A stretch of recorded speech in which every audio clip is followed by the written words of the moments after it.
The first time I met Grant Holloway, he was standing in the middle of my pasture wearing polished loafers that had never seen mud in their entire lives, holding a clipboard like it was a weapon, and telling me my grandfather's road no longer belonged to me. The second he said it, I felt something cold settle in my chest. Not anger at first, something deeper than that. The kind of feeling a man gets when he watches a stranger put their feet up on his father's grave and act like they're doing him a favor. My name is Caleb Mercer, and if you're sitting there thinking nobody could be arrogant enough to claim another man's land, trust me. I used to think the same thing. I live outside a little town called Pine Hollow, tucked up against a stretch of forest that my family has worked for nearly 100 years. My great-grandfather bought the property during the Depression. My grandfather cut the first road through those woods with a mule team and more stubbornness than common sense. My father taught me to hunt along that trail. I taught my son the same way. That road wasn't just dirt, it was memory, it was family, it was home. For most of my life, nobody bothered us out there. Folks respected boundaries. We waved when we passed each other and minded our own business. Then came Cedar Ridge Estates. You know the type: perfect lawns, matching mailboxes, stone entry signs that probably cost more than a pickup truck. At first I figured they were harmless. People wanted a quiet place to live. Fine by me. I wasn't looking for trouble. Trouble, however, had apparently been looking for me. Grant Holloway moved into Cedar Ridge 6 months after construction started. Nobody knew much about him except he'd come from somewhere in the city and liked hearing himself talk. Within weeks he became president of the Homeowners Association. Within months people started complaining. He measured fences. He criticized landscaping. He sent warning letters about paint colors. One old widow got fined because her bird feeders didn't match community aesthetics. Community aesthetics. Even now that phrase makes me laugh. The first time Grant came onto my property, I was repairing a tractor tire. He walked straight up my driveway without introducing himself. "Mr. Mercer." "That's me." He glanced around like a health inspector entering a restaurant. "You have several structures that may violate community standards." I looked around: barn, fence, house, chicken coop, all of them older than his entire neighborhood. I said, "That's interesting." He nodded. "I'll be documenting everything." Then he actually started taking pictures. I remember watching him move around the yard snapping photos while my blood pressure slowly climbed toward dangerous levels. Finally I asked, "You know this property isn't part of your HOA, right?" He smiled. That smile. God, I hated that smile. Community impact extends beyond official boundaries. That was Grant's specialty, taking ordinary words and rearranging them until they sounded important. After that, the letters started showing up. My mailbox wasn't compliant. My fencing style created visual disruption. My tractor shed negatively affected neighborhood appearance. I threw every single notice directly into the wood stove. Problem was, Grant didn't stop. Men like him never stop, because the rules aren't the point. Control is. And eventually he found something he really wanted: my road. The trail that cut through my property happened to connect to several undeveloped acres beyond Cedar Ridge. A developer had recently purchased that land, and suddenly Grant became obsessed with community access. Every conversation somehow circled back to that road. Every meeting included discussions about easements. Every newsletter mentioned future growth opportunities. I started noticing things: construction crews walking near my property line, survey markers appearing and disappearing, neighbors asking strange questions. Something was brewing. Then one cold October morning I was dressing a whitetail near the trail when I heard an engine. I looked up. A black luxury SUV rolled directly onto my road. Not beside it, not near it, on it. The vehicle crushed a deer decoy I'd left near the entrance and kept moving. When it stopped, Grant stepped out. Perfect haircut, perfect jacket, perfect arrogance. He walked toward me while I stood there with deer blood on my hands. "Morning, Caleb." I said nothing. He pointed at the road. "We've completed our preliminary review." "Congratulations." His smile tightened. This access route will likely fall under community management once expansion begins. I actually laughed. Not because it was funny, because it was so ridiculous my brain couldn't process it any other way. You serious? Very. You don't own this road. The situation is more complicated than that. No, I said, it's actually pretty simple. He ignored me.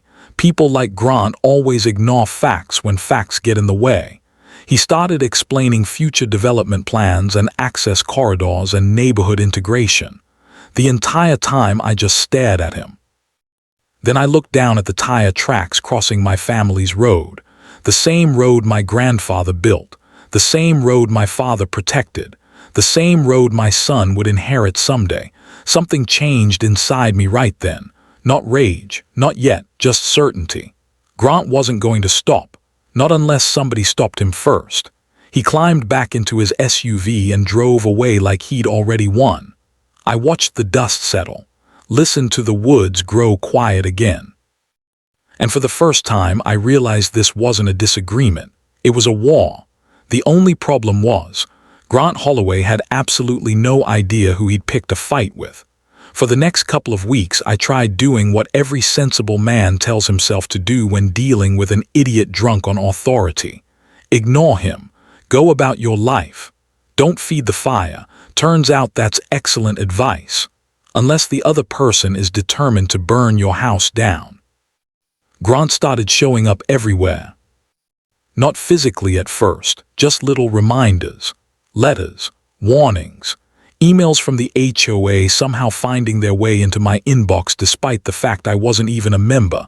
Every message carried the same tone, polite on the surface, threatening underneath, like a snake wearing a necktie. One afternoon, my neighbor, Earl Patterson, stopped by while I was splitting firewood. Earl had lived out there almost as long as I had. Retired mechanic, Vietnam veteran. The kind of man who could rebuild a transmission and insult you at the same time. He leaned against the fence and asked, "You getting those letters too?" I laughed. "You too." Earl pulled a folded notice from his pocket. Apparently his shed violated some future visibility guideline. The shed had been standing there since 1987. "Guess Grant's got a time machine," I said. Earl snorted. "Man's got something." The strange thing was that the closer Grant got to my road, the more aggressive he became. Survey stakes started appearing near the entrance. Workers wandered close to the property line. Twice I found tire tracks where they had no business being. Nothing illegal enough for a sheriff's report, just enough to send a message. One evening I drove into town and stopped at Miller's Diner. Every small town has one. The place where everybody knows your truck before they know your name. As I walked in, conversation stopped for half a second, not because of me. Because of who was sitting at the counter. Grant. He was buying coffee for 3 county planning officials, laughing, shaking hands, talking business. The second he spotted me, he lifted his cup, that damn smile again. Like he already knew something I didn't. I sat in a booth across the room. The waitress brought coffee. I barely touched it. Instead, I watched. Grant spent nearly an hour talking with those officials. Maps came out, folders, property diagrams. When they finally left, he walked directly past my table, paused, then said quietly, "You should really consider cooperating, Caleb." I looked up. Cooperating with what? The future. I swear that's what he said, the future, as if he personally owned it. I leaned back. "You ever hear the story about my grandfather?" His smile faded slightly. "No. He chased a bear off this property with a shovel." Grant stared. I continued. "Bear came back 3 times. Every time, my grandfather ran it off." "What does that have to do with anything?" I smiled. "The bear thought it owned the woods too." For a moment I thought he might finally understand. Instead he laughed, then walked away. That was when I realized something. Grant didn't think he could lose, and that's a dangerous mindset, especially when reality finally catches up. The next major escalation happened 3 days later. I woke up before sunrise like always, made coffee, walked out to the porch, and nearly spilled the entire mug. A camera was mounted on a pine tree across from my property. Not hidden, not discreet, mounted openly, pointed directly toward my cabin. At first I thought maybe it belonged to a hunter. Then I saw the sign attached underneath. Community Security Initiative sponsored by Cedar Ridge HOA. I actually laughed. Not because it was funny, because sometimes laughter is the only thing standing between a man and a felony. I walked across the road, stood directly in front of the camera, looked straight into the lens, and said, "Good morning, Grant." Then I tipped my hat, turned around, and walked back home. An hour later my phone rang, unknown number. I answered. Grant's voice came through immediately. Touching HOA property would be considered vandalism. I sat on the porch swing. Interesting. I'm serious. So am I. Silence. Then he said, "You're making this harder than it needs to be." That line stayed with me because it revealed everything. Grant didn't want compromise. He wanted surrender. There's a difference, a huge difference. After that call, something inside me finally clicked. For weeks I'd been reacting, defending, responding, playing his game. That needed to change. If you've spent enough time in the woods, you learn something about predators. When they know exactly where you are, they're dangerous. When they lose track of you, that's when they become nervous. So I decided it was time for Grant Holloway to get nervous. A few days later, I was sitting in my workshop when Earl showed up carrying a six-pack. He found me staring at a pile of old equipment. Broken mirrors, scrap metal, unused solar panels, random pieces of junk accumulated over decades. Earl took one look and started laughing. "Oh no. What? I know that look." "What look?" "The look men get right before they build something stupid." I smiled. He pointed at the pile. "What are you making?" I took a sip of beer. "Not sure yet." That wasn't entirely true. An idea had already started forming. The kind of idea that arrives slowly, like smoke drifting under a door. The camera remained on that tree, watching, recording, observing, and every time I looked at it, my idea grew a little bigger, a little clearer. By Friday evening, I was standing in the yard staring at my finished creation. Earl nearly fell over laughing when he saw it. "What in God's name is that?" "It's art." "No, it's a statement." "No." I folded my arms. "It's both." Standing 30 feet tall in the middle of my posture was the ugliest scarecrow ever created by human hands. I built it from old fence posts, rusted farm equipment, broken tools, and enough reflective material to signal aircraft. The head was an old propane tank. The arms stretched nearly 20 feet wide, and hanging from its chest was a collection of mirrors angled directly toward Grant's precious camera. Earl wiped tears from his eyes. "You're insane." "Probably." The next morning sunlight hit those mirrors. The camera lasted exactly 6 hours. By afternoon it was gone. No note, no warning, no explanation, just gone. I should have known better than to celebrate, because Grant wasn't finished. Not even close. 3 days later I discovered why he wanted my road so badly. And once I learned the truth, everything changed. 3 days after the scarecrow incident, I learned something that made every argument, every warning letter, every camera, and every threat suddenly make sense. It happened by pure accident, the way most ugly truths tend to reveal themselves.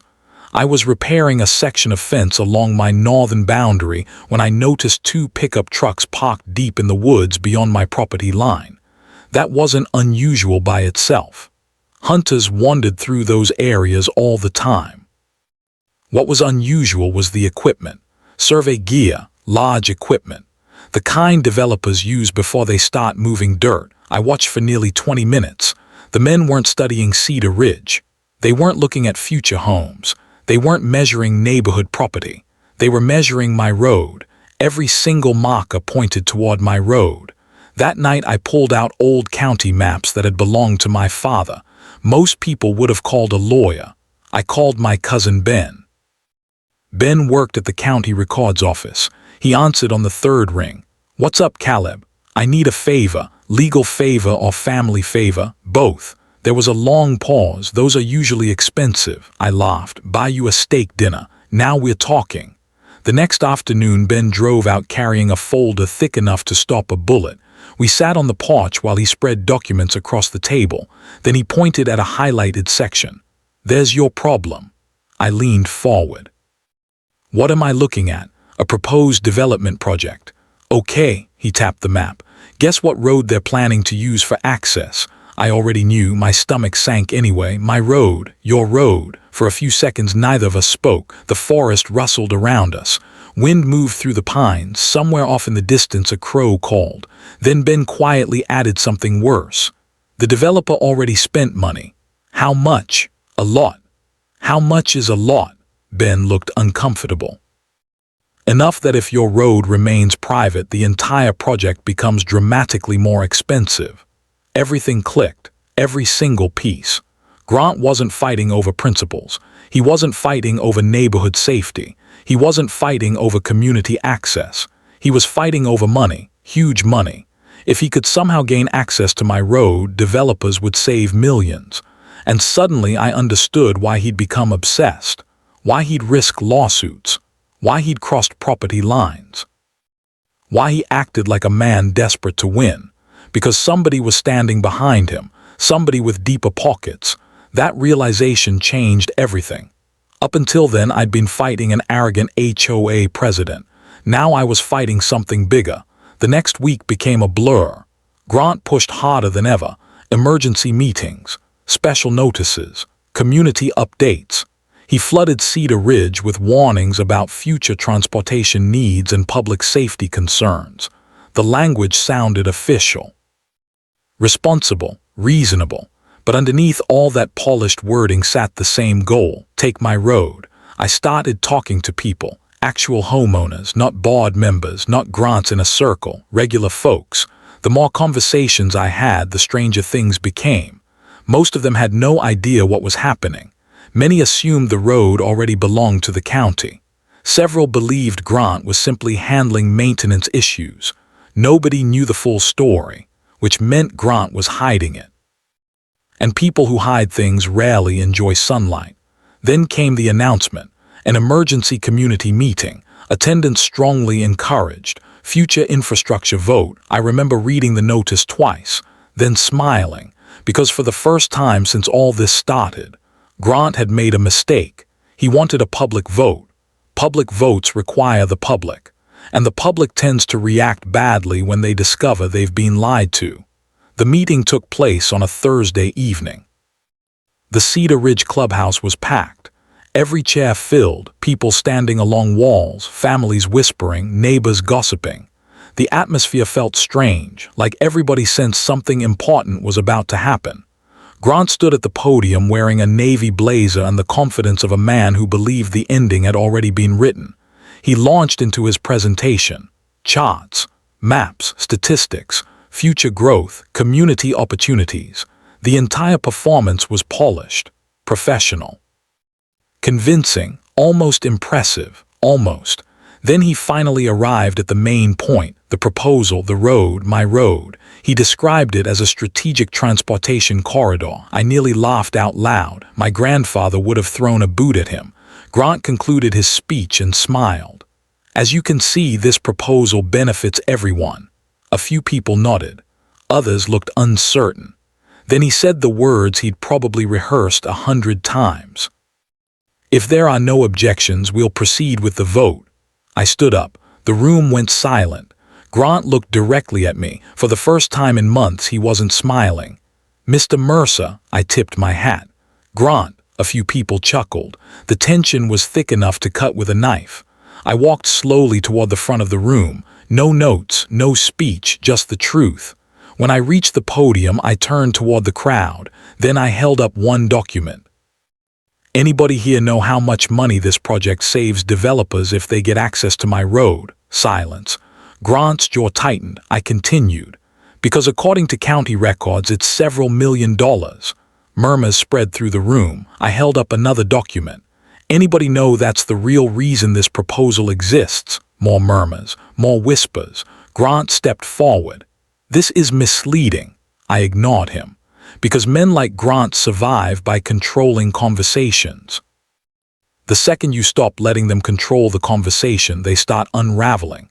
I showed the maps, the surveys, the county filings, everything, one piece at a time. The room transformed. Confusion became concern. Concern became anger.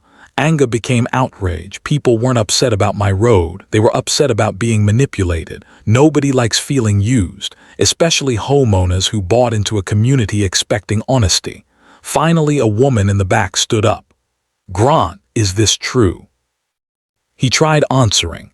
Another resident interrupted, then another, then another. Questions came from every direction. The room erupted. Grant attempted to regain control. For the first time since I'd met him, he looked rattled, actually rattled. His voice cracked. His smile vanished. The carefully crafted image he'd spent months building started falling apart right there in front of everyone. Then came the moment I'll probably remember for the rest of my life. An older gentleman named Walter stood up. Walter almost never spoke at meetings. Quiet guy, retired teacher. The entire room respected him. Walter looked around, then said one simple sentence. "If he'll lie about this, what else has he lied about?" You could feel the air leave the room, because everybody had the exact same thought at the exact same moment. Grant was finished. The vote never happened. People walked out. Board members resigned. Residents demanded investigations. Within 2 weeks, Grant stepped down as HOA president. Within a month, the development proposal collapsed. Without my road, the project became too expensive. Developers moved on. The money disappeared. And just like that, all the pressure vanished. Months later, I saw Grant one last time. I was buying feed at a farm supply store. He was loading boxes into the back of a moving truck. For a second, we just looked at each other. Neither of us said anything. Then he shook his head. Not angry. Not bitter, just defeated. As if he'd finally realized something. You can control meetings, you can manipulate people, you can write rules, but there are some things you can't manufacture. History, roots, belonging, those things have to be earned. He climbed into the truck and drove away. I never saw him again. These days the road is still there. The same road my grandfather built. The same road my father walked. The same road my son now uses every hunting season. Sometimes I stand at the entrance and look down that winding stretch of dirt disappearing into the trees, and I think about how close it came to being taken away. Not by force, not by law, but by people who believed money mattered more than heritage. And honestly, that's the part that still bothers me, because here's the question I've never fully answered. Was Grant truly the villain, or was he just the man willing to do what a bunch of wealthy developers wanted done? I've gone back and forth on that for years. Maybe he was greedy. Maybe he was ambitious. Maybe he convinced himself the ends justified the means. I don't know. What I do know is this. The road stayed where it belonged. And sometimes that's enough. But I'd love to hear what you think. Was Grant the real bad guy in this story, or was he just a pawn for people with more power and more money?